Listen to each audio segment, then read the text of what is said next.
Hello mga ka-Tarot Guide by Miss M ang babasahin natin ngayon. This is for Leo Business Reading. Negosyo po ito May nakikita akong isang babaeng negosyante dito. Maputi siya.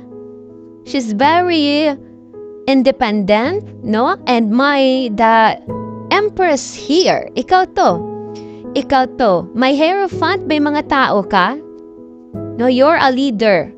And my gathering, siguro may sino mag-birthday dito. May mag-birthday sa family nyo or may pagtitipon-tipon dahil may isang accomplishment. At alam mo, Leo, may makikipagkompetensya sa iyo. So, ingat-ingat. Ito ay malapit sa buhay mo. Because we have the Seven of Cards here. Merong the King and Swords. May kaso ko bang hinaharap? Bakit may lawyer ako nakikita? No? So, and you need to relax sometimes, Leo. You're working too much and mas better kung pupunta ka sa bukid. No? Magre-relax ka doon to get some fresh air. No? And ang daming kapirahan ako nakikita. Mag-ingat lamang sa competition na magaganap. Yun lamang.